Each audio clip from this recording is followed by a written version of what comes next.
All right. First off, if you like any of this material, if you could subscribe, I certainly appreciate that.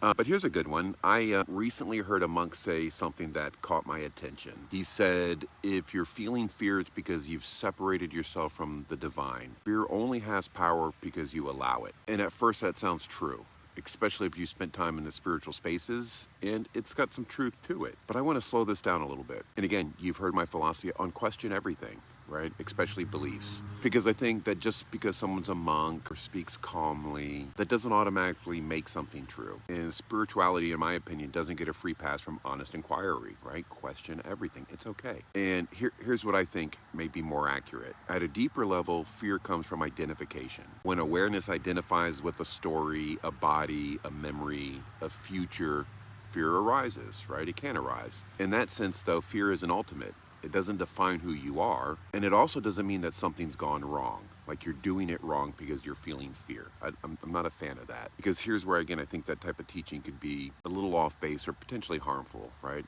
If we say you're afraid because you're afraid you've separated from the divine, then fear becomes evidence of failure. You're doing it wrong. Now you're not just afraid, you're afraid and judging yourself for it. There's the judgment. And to me, that's not awakening. That's just a new identity dressed up in spirituality. And here's the distinction that I think matters. Fear to me doesn't mean that you've left the divine. Fear means the nervous system is responding to conditioning, memory, or perceived threat.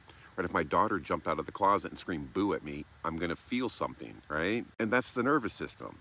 And the nervous system is also part of the divine. The illusion isn't fear. The illusion is believing fear has authority over who you are. Fear only has power when it's mistaken for truth, right? When fear is allowed to be felt, without resistance, without story, without identity, it loses its grip on behavior and meaning. Now, it can be there without running your life. So maybe the more accurate way to say this, and again, I'm curious to your thoughts. Fear doesn't mean that you've separated from the divine. It means awareness briefly identified with a protective story. The moment that's seen, fear no longer needs to be fought, fixed, or transcended.